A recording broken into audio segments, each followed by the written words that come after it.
So today we're going to replace a pan. So the first thing we did is taking all the bolts out. I clear up the top. I took a 3/8 maybe by 5 and stuck in there. Same thing here on this side.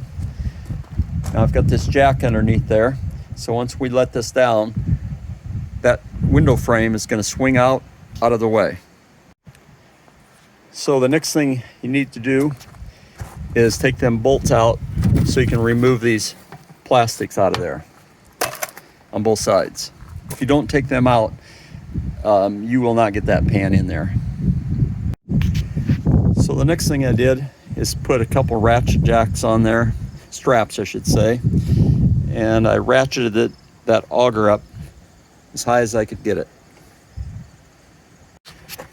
So also, don't forget to take them 2 bolts up front out of there either.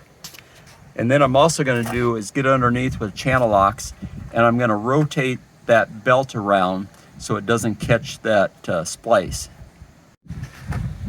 What I did is got underneath with the channel locks and I rotated that belt around so there was no rib that I would be fighting on later on when I pried that up out of there.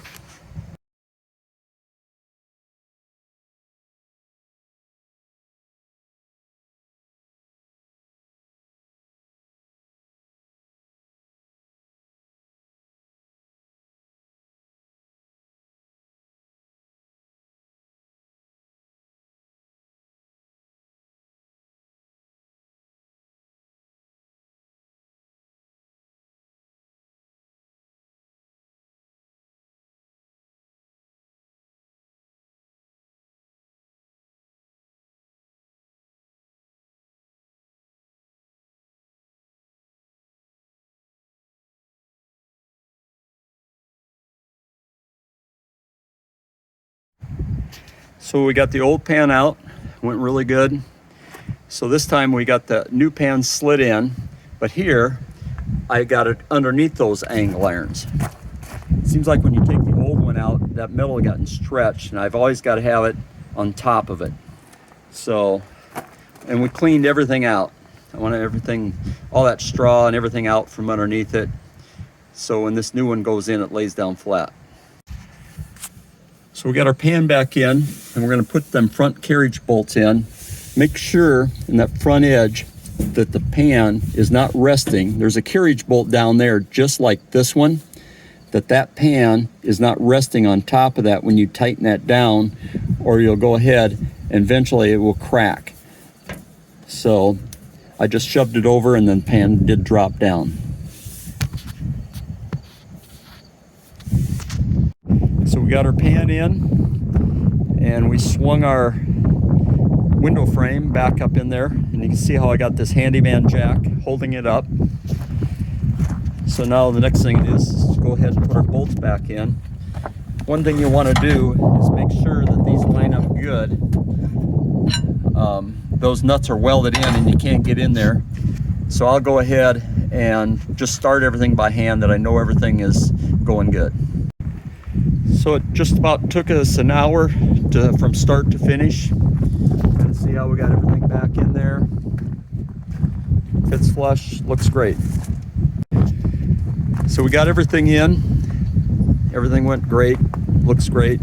So now we're going to put the combine on it, and we're going to push it all the way out to D. That's when that auger gets closest to the pan.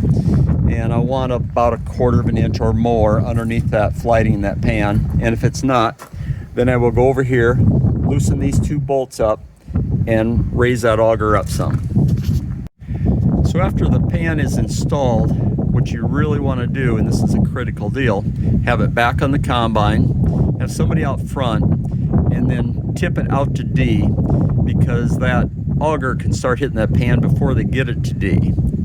So after that, I want probably a 3/8 1/2-inch gap underneath that flighting. If not, there's adjustable bolts on the sides over there, and there's a couple, we call them dog bones. You got to loosen them up and then lift that up.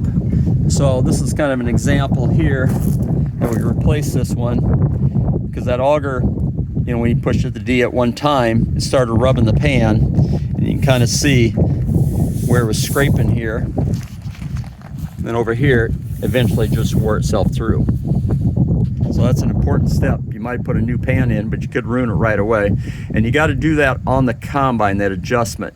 You can't do that on the head trailer because the adapter is all out of whack.